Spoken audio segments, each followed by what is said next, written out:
अंगत मिथ्या भ्रम में लागे नीरग रोग।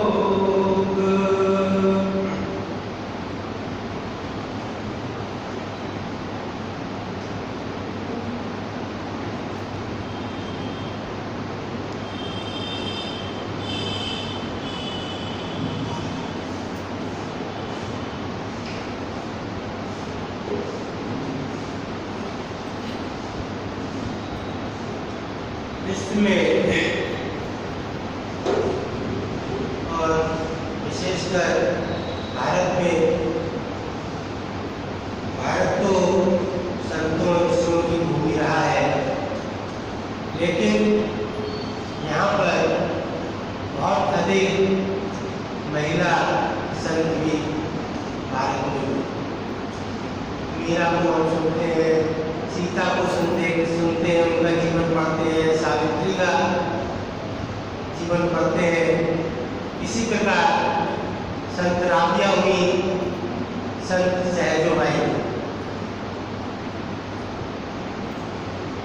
दरअसल जो भी संत हुआ वास्तव में अगर उसका जीवन हम विचार करें, जीवन का अध्ययन करें, तो उनका जीवन एक तरफा कार्य और संत हुए, गृहस्थ संत भी हुए और उन्होंने अपने गृहस्थ दायित्व भी निभाए और संतों ने। लेकिन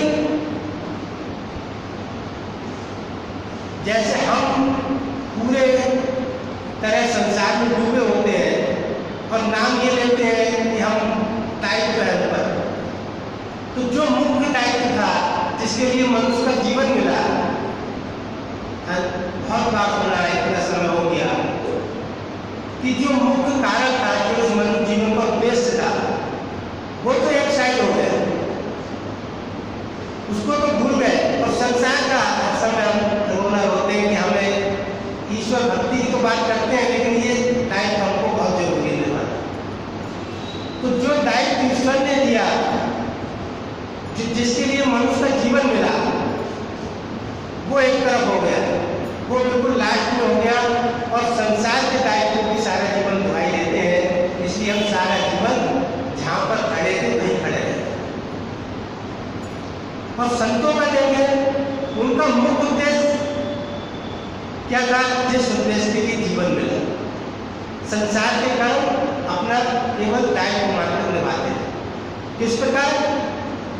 जैसे हम कोई व्यक्ति सर्विस करता है, तो क्या ये लक्ष्य बना लेता है कि मेरे जीवन का लक्ष्य बैंकिंग नौकरी है या कोई भी सर्विस है?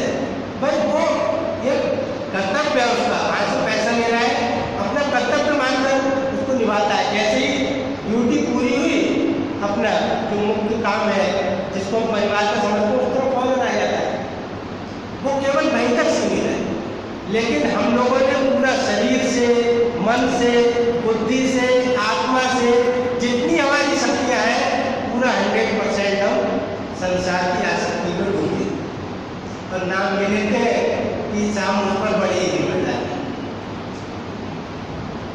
तो ये संत शास्त्र ये कहते हैं केवल एक भ्रम है हमारा। जिस व्यक्ति की अगली सांस अपने हाथ में नहीं है कि अगली सांस आएगी नहीं आएगी, वो सारे संसार का बोझ अपने सिर पर रखकर चलता है। और कितने हमारे सामने सेकंड में चले गए इसी बोझ को डाले। तो हमारी स्थिति क्या है कि हम ये शब्द तो भूल जाते हैं कि सकल जगत का कर्ता जानू एक भगवान, आप अकर्ता हो रहो यही सार है। ईश्वर भक्ति तो दूर की बात है, हम संसार के कर्ता भी खुद ही बन जाते हैं। और संसार के कर्ता बनने का हाथ पता क्या है?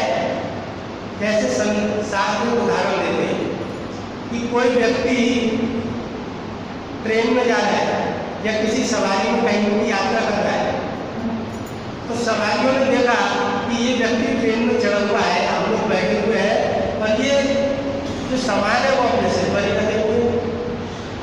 तो लोगों का भैया सामान, तुम ट्रेन में आकर सामान नीचे रख दो, बोले भाई मुझे मैं जहाँ जा रहा हूँ सामान भी तो मुझे अपने सब लेके आना है, मैं अगर छोड़ दूंगा तो सामान कैसे आएगा? तो वो याद हमारा है। जब हम हमारा शरीर जिस नाव पर सवार है तो शरीर से संबंधित संसार भी उसी नाव पर चल रहा है, लेकिन मैं उसका बोझ अपने सिर पर रखकर चलता हूँ। ये भूल जाता हूँ कि अगर मैं जिस यात्रा कर रहा हूँ, जिस सवारी में सवार हूँ, जो सवारी मुझको वहाँ पहुँचाएगी वो सवारी को भी वहाँ पहुँचा देगी, लेकिन हम सारा जीवन करता बनकर चलते हैं। गुरु हमको ये सारा रहस्य समझाते हैं, इस भ्रम से हमारी आंखें खोलते हैं, लेकिन गुरु पर हमको कितना विश्वास है ये हमारे जीवन से पता चलता है। इसमें कहने की बात नहीं है, और वो विश्वास क्या है ये हम अपने जीवन में निगाह डालकर देख सकते हैं कि हमने गुरु के जो नियम है, जो गुरु के वचन है, जो आदेश है, उनको अपने जीवन में कितना धारण किया, ये हम खुद ही इसका एनालिसिस कर सकते हैं। परिणाम में कुछ नहीं बनता, यही सबसे दुखद है। तो जिन संतों ने वास्तव में उस ईश्वर भक्ति का फल प्राप्त किया, उनको जीवन को निगाह डाले तो जीवन क्या था? One sided. और वो क्या है? केवल पूरी तरह गुरु परायणता। तो संत सहजो भाई इसकी एक मिसाल है गुरु परायणता। उनका आप जीवन देखिए, जीवन पढ़िए तो क्या आता है कि मात्र 12 वर्ष की उनकी आयु थी, और प्राचीन समय में जो भी नियम, सामाजिक नियम हुआ करते थे कि बाल विवाह हुआ जाता था, बहुत कम आयु में उनका विवाह हो जाता था। तो 12 वर्ष की आयु में माता पिता ने उनका विवाह तय निश्चित कर दिया। संत चरणदास जी उनके ममेरे भाई थे, और वो महान संत थे, तो भाई होने के नाते उनको विवाह में शामिल किया। वो अंदर से पूर्ण सिद्ध थे, गुरु की पत्नी के व्यक्ति थे। तो जब उनको आमंत्रित किया और उन्होंने जब उन पर निगाह डाली आशीर्वाद देने के लिए आगे बढ़े, तो पूरी उसकी सहजो भाई की पूरा जीवन उनके सामने खुल गया कि इसका जीवन, इसका जो है इस संसार के लिए इसका जन्म नहीं हुआ। तो जब आशीर्वाद देने के लिए पहुंचे तो एक शब्द निकला। घर में सब तैयारियां चल रही थी, उसके हल्दी, मेहंदी, सिर गूंथना, ये सब चल रहा था जैसा परिवार में होता है। तो जब वो आशीर्वाद देने के लिए आगे बढ़े तो क्या शब्द निकला आशीर्वाद में कि चलना है, रहना नहीं। बिरबल वो आ गया सामने जो उसके संस्कार में कि चलना है, रहना नहीं, चलना विश्वास सहजो तनिक सुहाग को काहे बुलावे से। यहाँ पर उसको रहना नहीं है, तो बेकार इसका सब ये कार्यक्रम चल रहा है, क्यों इसका यह शीश गूंथ रहे हो? इसको संसार में और गृहस्थ में नहीं रहना है।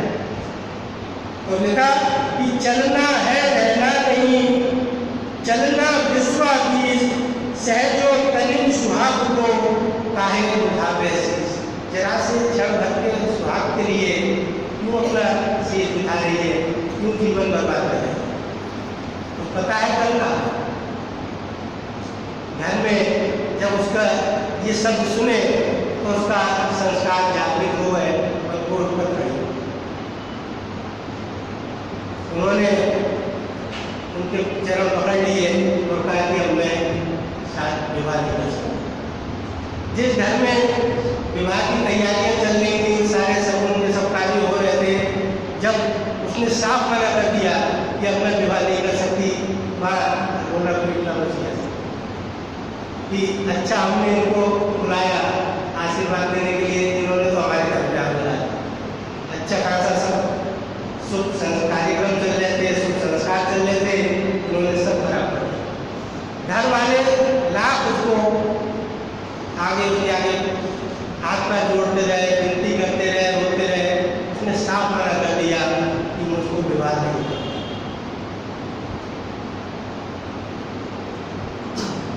उनसे भी बहुत कुछ रहा, उनके चरणदास जी से। उन्होंने कहा नहीं, इसके प्रारंभ में यही लिखा है, इसका विवाह नहीं हो रहा है।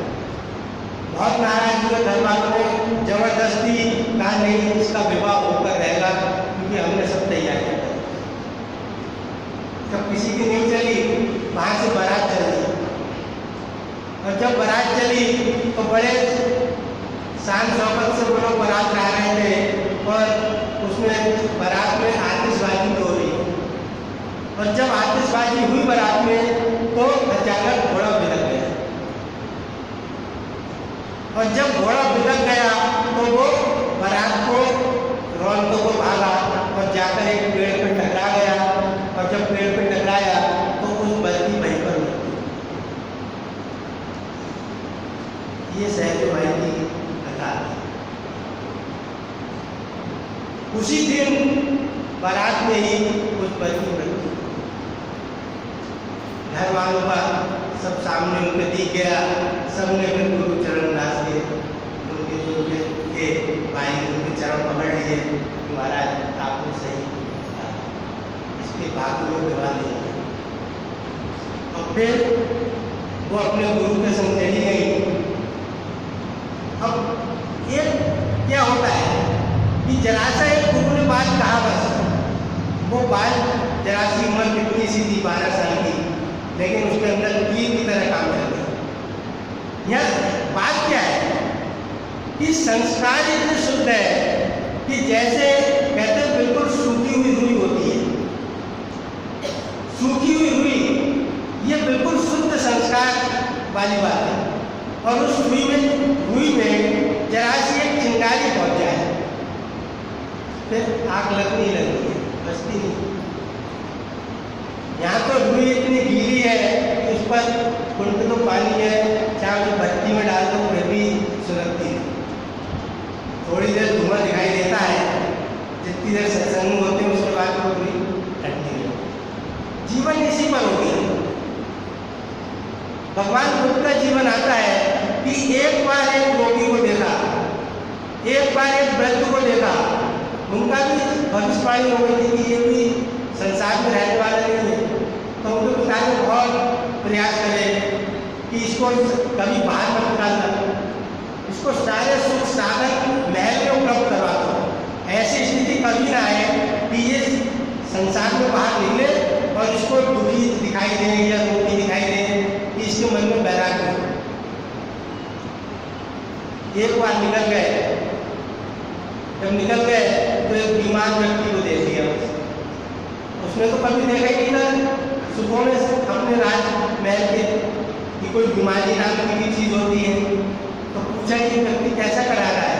मंत्री संग में था कि महाराज इसको शरीर में इसका रोग हो गया। तो क्या ऐसी स्थिति सबकी हो सकती है? उसने कहा महाराज किसी की भी हो सकती है। फिर कभी नहीं जो निकल गए, कोई वृद्ध व्यक्ति देख लिया बिल्कुल जर्जर, अरे मेरा शरीर तो इतना स्वस्थ है, इसको क्या हो गया? कहा ये आयु का प्रभाव है। जैसे जैसे आयु बढ़ती जाती है व्यक्ति वृद्ध होता जाता है और एक दिन ये स्थिति आ जाती है जब अधिक आयु हो जाती है। तो ये मेरे साथ भी ऐसा हो सकता है? ये सबके साथ होता है।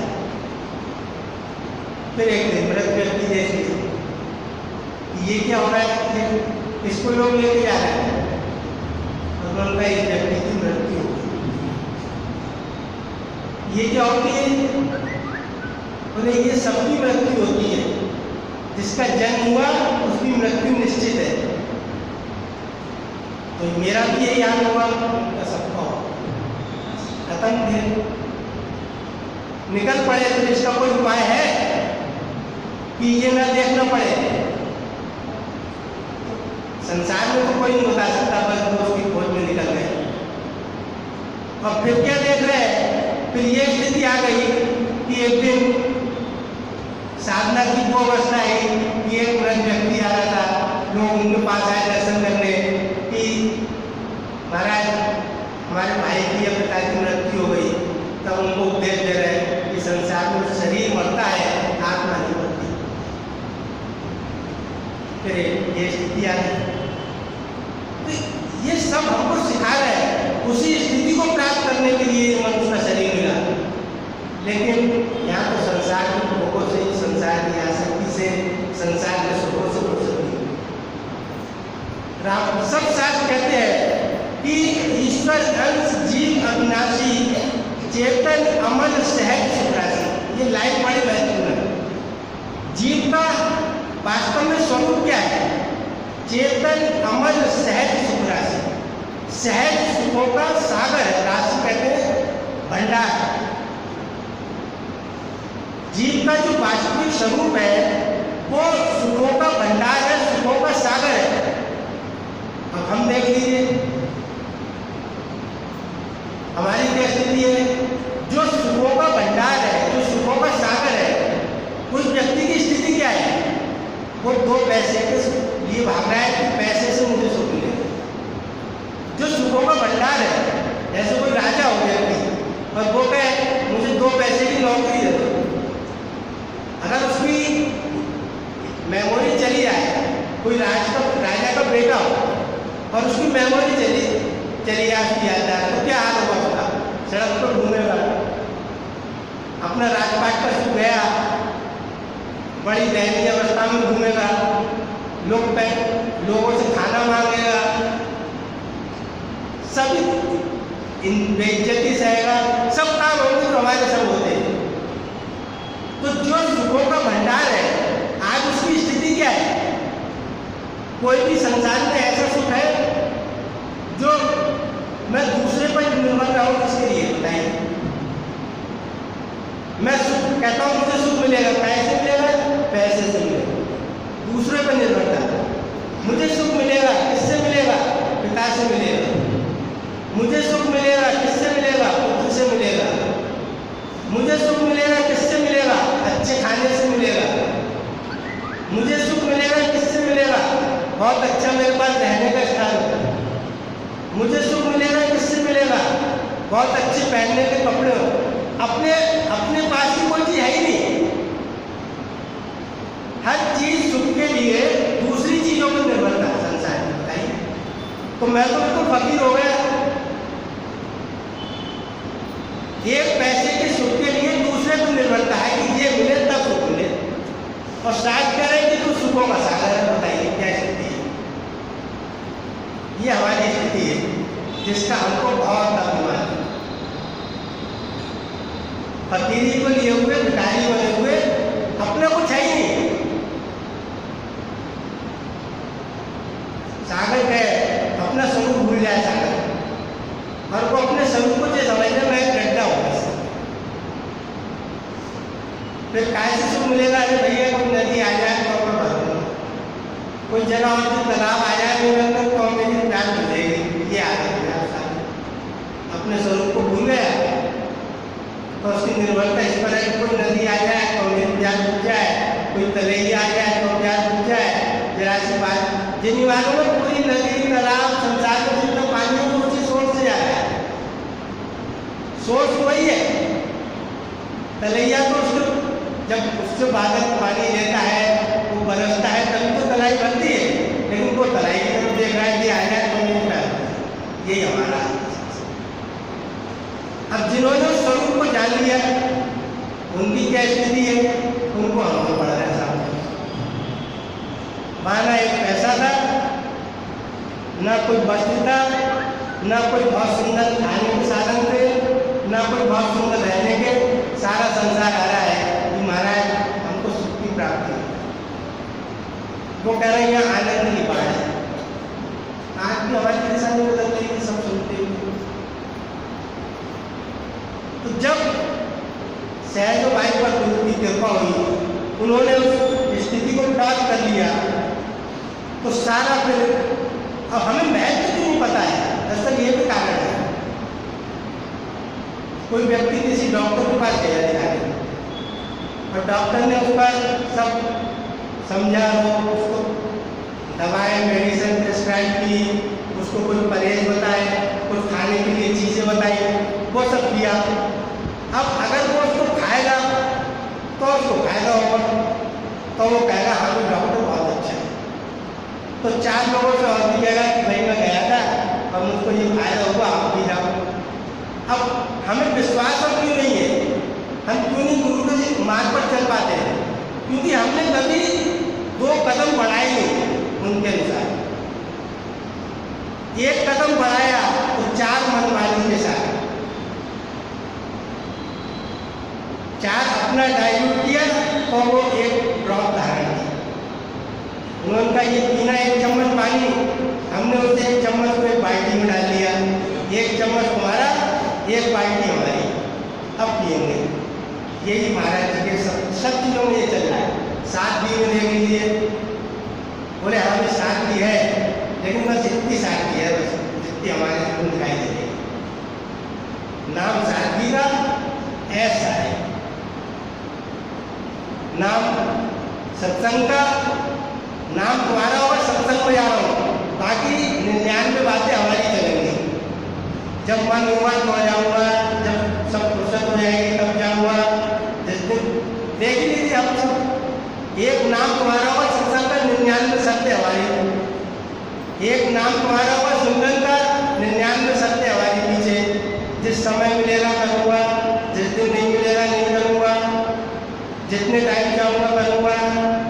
99 हमारी, 1 तुम्हारी, तो फायदा कहाँ से होगा? इसलिए हमारा जीवन गुरु परायण नहीं बन पाता। और जिस दिन उन्हीं के अनुसार दवा खा ली और लाभ हुआ तो भी टकाई डॉक्टर से 1 ही रोज में फायदा होगा, फिर चलता है तेजी से। तो जब उनका जीवन एकदम गुरु परायण बन गया और उस स्थिति को प्राप्त कर लिया, तब उस व्यक्ति की परिस्थिति क्या होती, तब उसे गुरु का महत्व पता चलता है। और वो महत्व क्या है, जैसे गुरु शिवनाथ जी बताते हैं। फिर उसका महत्व क्या होता है, गुरु शिवनाथ जी कहते हैं कि देवराज जी से बात हुई उनकी, उसमें संस्मरण भी आता है। तो कह रहे थे कि जब उनको गुरु के नियमों का पता चला और जब वो उस पर चले और उसका जब फल प्राप्त हुआ, तब ये कहने लगे कि शिवनाथ जी सुनाते हैं कि आज यदि गुरु होते सामने और कहते कि सिर काट कर दे दो, तो मैं सिर भी काट कर उनके सामने रखता। ये है गुरु का। लेकिन जब पता जब ही चलता है जब व्यक्ति बिल्कुल गुरु के वचन के अनुसार चले, अपनी मनमानी नहीं। इसलिए रामायण में आया कि सद्गुरु वैद्य वचन विश्वास, उसके वचनों में विश्वास हो, ये उसकी औषधि है। तो खाने की दवा थोड़ी देना, यही कह रहे हैं ऐसा करो। सद्गुरु वैद्य वचन विश्वासा, संयम ये न विषय की आशा। अभी हम सुन रहे हैं वासना का, उसकी दवाओं, उसके वचनों पे विश्वास करो, ये तो औषधि है। और परहेज क्या है कि संयम ये न विषय की आशा, विषयों की आशा मत करो, ये संयम है तुम्हारा। और राम भगति सजीवन मूली, ईश्वर का सिमरन ये उसकी जड़ी बूटी है, ये खाओ। अनुपान श्रद्धा मति पूरी, उस औषधि को कैसे खाना है, जैसे डॉक्टर चूरन को गोलियां लेता है और कहता है इसको शहद में मिला के खाना। तो जो गुरु ने वचन कहे हैं, जो आदेश दिया है, उसका आपको सेवन करना है। और वो सेवन कैसे करना है? श्रद्धा मति पूरी, पूरी श्रद्धा की बुद्धि के साथ कि। और श्रद्धा क्या है? श्रद्धा मति पूरी क्यों लिखा? श्रद्धा का जो परिभाषा लिखी जगत गुरु शंकराचार्य ने, वो श्रद्धा की लिखा। हम कहते हैं हमारी बड़ी श्रद्धा है, वो श्रद्धा बातों की श्रद्धा होती है। वास्तव में श्रद्धा क्या है? जगत गुरु शंकराचार्य जी ने विवेक चूड़ामणि में लिखा कि गुरु और शास्त्र के वाक्यों में सत्यत्व बुद्धि का धारण करना, इसको श्रद्धा कहते हैं। गुरु और शास्त्र के वाक्यों में सत्यत्व बुद्धि कि यही सत्य है, उसमें अपना नहीं। और जब व्यक्ति के अंदर ये धारणा आया कि वास्तव में ये जो कह रहे हैं इसी में मेरा कल्याण है, ये सत्यत्व बुद्धि, ये श्रद्धा कहलाती है। अगर हमारे अंदर वास्तव में सत्यत्व बुद्धि होती तो ये वचन हमारे हमने आत्मसात कर लिया होता, लेकिन अभी सत्यत्व बुद्धि नहीं है, इसलिए हमने उनको आत्मसात नहीं किया है, इसलिए हमको उसका पूरा फायदा नहीं हो रहा है। और जब पूरा फायदा नहीं हो रहा है, इसलिए हमको विश्वास नहीं हो रहा है कि नहीं मुझको ये काम करना ही करना है, ये वचन, ये औषधि खानी था। तो जब हम बगैर श्रद्धा और विश्वास के इस मार्ग पर चल रहे हैं तो ऐसी स्थिति रहती है जो हमको दिखाई दे रही है सारा जीवन, कुछ लाभ नहीं। तो इसलिए हम गुरु के वाक्यों में पूरी श्रद्धा और सत्यत्व बुद्धि जब तक धारण नहीं करेंगे और जब इसको धारण कर लेंगे तब हमारे जीवन की दिशा वास्तव में और होगी, ये हम खुद अपने अंदर से समझ सकते हैं। और फिर उसका फल क्या होता है? फिर उसका फल ये होता है जो इन्होंने लिखा, कह रही है फिर जब अंदर से सब ज्ञान हो गया तब व्यक्ति के अंदर से फिर वाणी निकलती है। जब वो उस स्थिति को प्राप्त करता है तब इन्होंने क्या कहा? कह रही है कि राम तजू पे गुरु को न बसा। ये गुरु का मैं पता चला कि मैं ईश्वर को छोड़ सकती हूँ लेकिन गुरु को नहीं छोड़ सकती। यहाँ तो अभी जरा सा कोई त्योहार आया तो इसमें भक्ति के नाम पर आश्रम में गुरु को भूल जाते हैं, हिसाब बहुत बड़ा है। इस बार त्योहार करने में अगले साल तक नहीं पता। संसार में एक साल की त्योहार में आता है, करोड़ों लोग अपना नहीं कर पाते। हम कहते हैं त्योहार बड़ी चीज है गुरु से, या कोई पूजा बड़ी चीज है, ये अपने को धोखा देना है। गुरु से बड़ा कुछ नहीं होता। संसार में गुरु से बड़ा ना कोई रिश्ता है ना ईश्वर है। इसलिए उन्होंने कहा कि गुरु गोविंद दो खड़े काके लागू पाए, बलिहारी गुरु आपने गोविंद जी को बताया। जो व्यक्ति ये कहते हैं ना कि मैं किसी बड़ी से बड़ी पूजा में व्यस्त था इसलिए सत्संग छूट गया या गुरु का कार्य नहीं किया, वो महामूर्ख और अपने को धोखा देने वाले, अपने को बड़ा को समझने वाले। गुरु से बड़ा कुछ नहीं है। तो इसलिए कह रही है कि राम तजू पर गुरु को न पिसारूं, गुरु के सम हरि को न निहारूं। गुरु के सम भगवान को भी नहीं देखती। क्यों नहीं देखती? कि हरि ने जन्म दियो जगमाई, भगवान ने जन्म दिया है। हरि ने जन्म दियो जगमाई, गुरु ने आवा ब्रह्म छुड़ाई। हरि ने तो हजारों जन्म दिए लेकिन गुरु ने अनंत जन्म और मृत्यु से छुड़ा दिया। हरि ने 5 छोड़ दिए साथ, भगवान ने जन्म के साथ 5 छोड़ दे दिए, काम क्रोध लोभ मोह अहंकार, जो सारा जीवन हमको ढकते रहते हैं। पर गुरु ने लई छुड़ाए अनाथ, गुरु ने छोरों से मुझे छुड़ा दिया इस अनाथ। हरि ने भोग रोग बुझायो, गुरु जोगी कर समय छुड़ाया।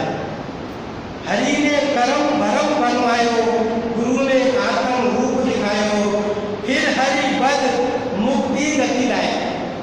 भगवान ने मुक्ति और मृत्यु दिखाई, फिर हरि बद मुक्ति गति लाए, गुरु ने सभी भरम मिटाए। चरण दास पर तन मन बांधू, गुरु न तजू हरि को तजना। ये संसार में ना कोई रिश्ता गुरु से ऊंचा है, सब संत शास्त्र यही बात कह रहे हैं।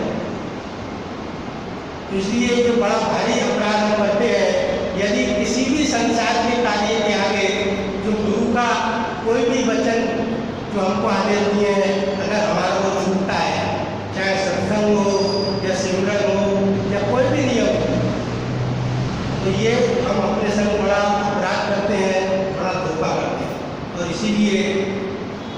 उसका फल मिलना चाहिए, वास्तव में गुरु भक्ति का फल हमको नहीं मिल पाता। तो कम से कम हम गुरु के वचनों को सत्यत्व बुद्धि के साथ, पूरी श्रद्धा विश्वास के साथ धारण करें, तब हमको वास्तव में जो गुरु देना चाहते हैं वो हमको प्राप्त हो सकता है और हम वास्तव में ये जीवन सार्थक कर सकते हैं। ओम नमः शिवाय।